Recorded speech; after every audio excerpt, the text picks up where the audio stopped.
નમસ્કાર, આપ જોઈ રહ્યા છો મંતવ્ય ન્યૂઝ। હું છું આપની સાથે દેવલ। સમાચારમાં વાત કરીએ તો ભારત અને કેનેડા વચ્ચેના સંબંધોમાં અત્યારે કડવાશ થઈ રહી છે। દિવસે ને દિવસે સંબંધો વણસી રહ્યા છે। ભારત અને કેનેડાના સંબંધો વિશે વાત કરીશું। ખાલિસ્તાન મુદ્દે વિવાદ વકર્યો છે, કારણ કે ખાલિસ્તાનનો જે લીડર હતો હરદીપસિંહ નિજ્જર, તેની હત્યાનો આરોપ કેનેડા દ્વારા ભારત ઉપર લગાવવામાં આવ્યો છે। બંને દેશે રાજદ્વારીને તગેડી મૂક્યા છે। કેનેડામાં વસતા ભારતીયો પર લોકોનો મત છે। મંતવ્ય ન્યૂઝ પર લોકોનું મંતવ્ય સામે આવી રહ્યું છે।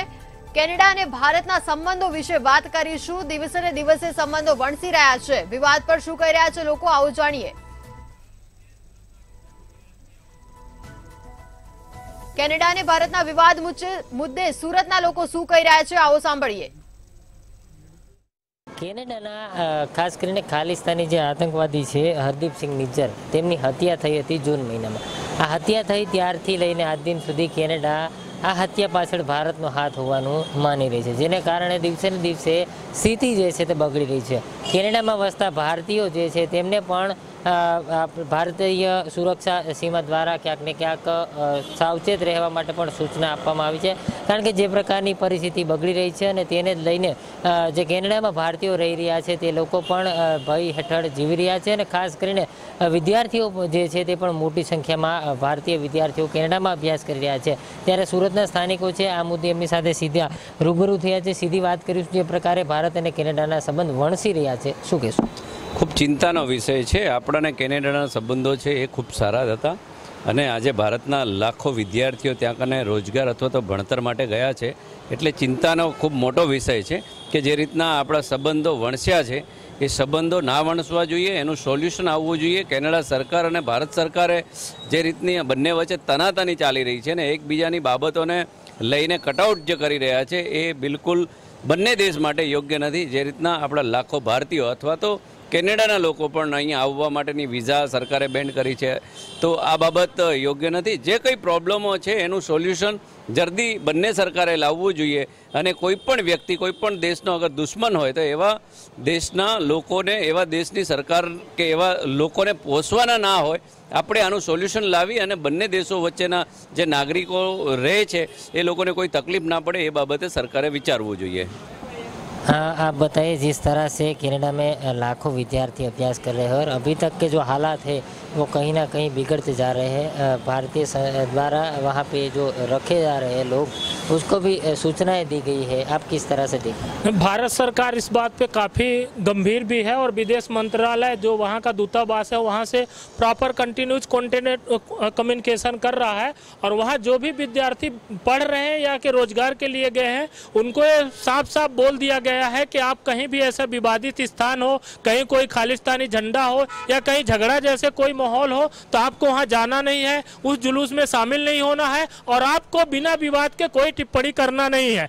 इसके बावजूद भारत सरकार ने अन्य भी देशों से ये दबाव बना रहा है कि आप इस देश को, प्रधानमंत्री को समझाइए कि जो विकासशील और विकसित देश है उसमें अगर कहीं खालिस्तान या आतंकवादी को बढ़ाने की बात कर रहा है तो आज वो अपनी कुर्सी बचाने के लिए भारत को अनाप शनाप कर रहा है, कल उसकी कुर्सी चली जाएगी। अगर कोई भी काम डर डर होता है वो ज्यादा दिन नहीं चलता। इसके पहले वो टूडे के पिताजी भी थे, तब भी वहाँ खालिस्तान काफी बड़ा था और जब वर्तमान भारत सरकार के कोई प्रधानमंत्री थे उन लोग भी दबाव बनाए थे, तब भी वो अनाप कर रहा था। और इस बार मेन मुद्दा ये मुद्दा है कि जो G20 हुआ, G20 में टूडे की यहाँ प्लेन खराब हो गई थी। वो प्लेन खराब करने के कारण मुद्दा काफी गंभीर हुआ और वहां के संसद में लोग खालिस्तान मरने के बाद उन लोग ने ऐसा बोला कि भाई भारत ने मराया। हाँ, बात सही है, वहां 20 मोस्ट वांटेड खालिस्तानी है जो वहां की जो अपनी एजेंसी काम करने वाली है प्रॉपर भारत सरकार को मैसेज दे रही है, लेकिन कहीं ना कहीं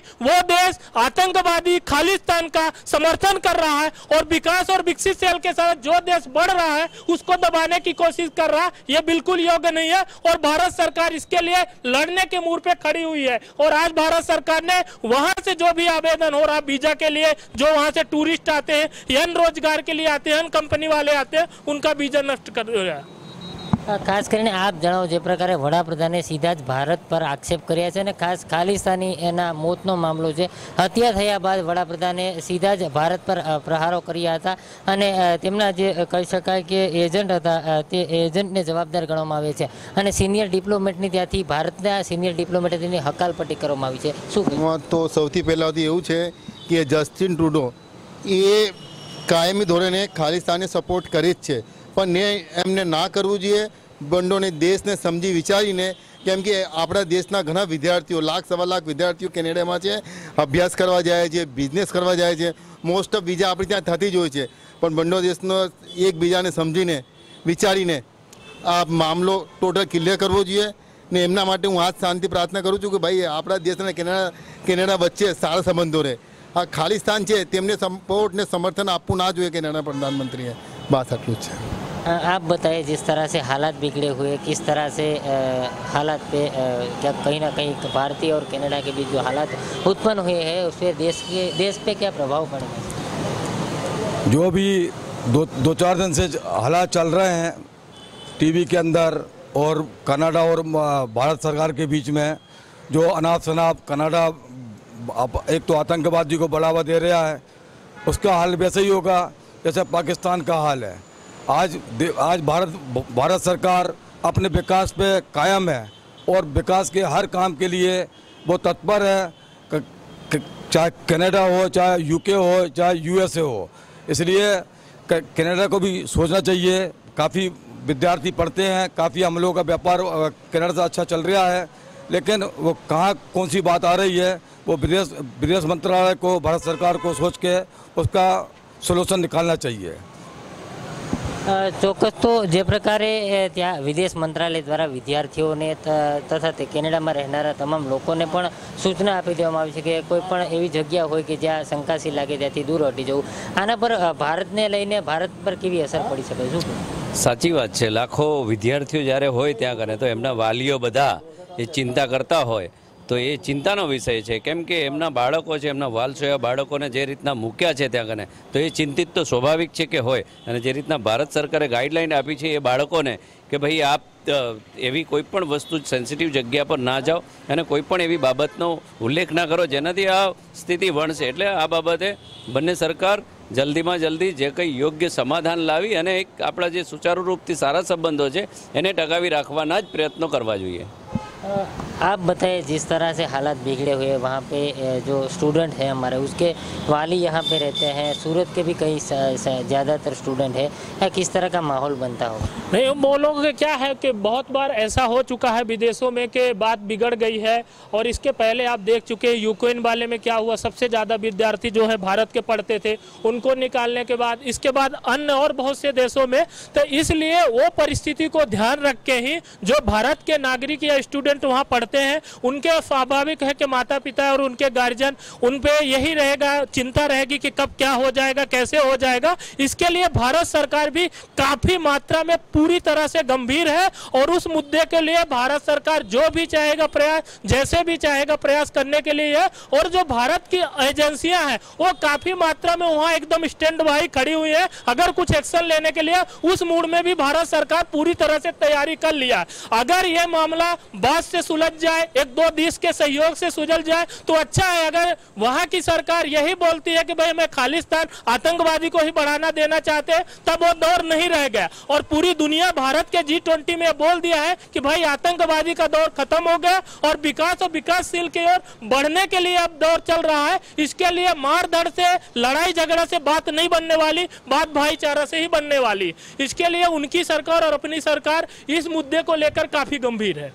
ચોક્કસથી તો જે પ્રકારે ભારત અને કેનેડાના જે સંબંધો વણસ્યા છે તે સંબંધોને લઈને અનેક વિદ્યાર્થીઓ કેનેડામાં ફસાયા છે, ત્યારે ભારત વિદેશ મંત્રાલય દ્વારા પણ સૂચના આપવામાં આવી રહી છે કે તમામ એવા લોકો જે કેનેડામાં વસી રહ્યા છે તેવા લોકો કોઈ પણ ખાલિસ્તાની વિસ્તારમાં ન રહે, કોઈ પણ ઝંડા जुलूस હોય તેની આસપાસ પણ ન રહે, તે પ્રકારની સૂચનાઓ આપવામાં આવી રહી છે। જોકે હાલ ભારત સરકાર દ્વારા તમામ પ્રયત્નો કરવામાં આવી રહ્યા છે જેથી કેનેડા સરકાર સાથેના સંબંધો સુધરી શકે છે, કારણ કે કેનેડાના વડાપ્રધાનને સીધા જ ભારતના એજન્ટો દ્વારા જ આ પ્રકારની જે ખાલિસ્તાની નેતા જે છે તેમની ખાલિસ્તાની જે આતંકવાદી છે તેમની હત્યા થઈ હોવાનું સ્પષ્ટ જણાવ્યું હતું. તેને લઈને આ સમગ્ર સ્થિતિનું નિર્માણ થયું છે. હાલ ભારત અને કેનેડાની જે વણસતી પરિસ્થિતિ છે તેને લઈને ત્યાં અભ્યાસ કરવા જતા વિદ્યાર્થીઓના વાલીઓમાં પણ ક્યાંક ને ક્યાંક ગમગીની જોવા મળી, કારણ કે ભય જોવા મળ્યું છે. કારણ કે જે પ્રકારે પોતાના વાલસુયા જે બાળકો છે તે બાળકો પણ કેનેડાની અંદર અત્યારે રહી રહ્યા છે, પરંતુ હાલ પરિસ્થિતિ જે છે તે તાત્કાલિક સુધરે તે પ્રકારની શહેરીજનો પણ માંગ કરી રહ્યા છે. કેમેરામેન કેસી વગેરે સાથે દિવેશ પરમાર, મંતવ્ય ન્યૂઝ, સુરત. હાલ જે પણ જોયું તે ભારત અને કેનેડાના સંબંધો વિશે સુરતના રહેવાસીઓ શું કહેતા હતા તે વાતો જોઈ, જેની અંદર નાગરિકોનું કહેવું છે કે બંને દેશોએ વાટાઘાટો દ્વારા આ પ્રોબ્લેમને સોલ્વ કરવો જોઈએ અને આગળ વધવું જોઈએ, કારણ કે ખાલિસ્તાનીઓ છે તે આતંકવાદીઓ છે. જેટલા જ તે નુકસાનકારક ભારત માટે છે તેટલા જ તે બીજા વિશ્વ માટે પણ છે, બીજા દેશો માટે પણ છે.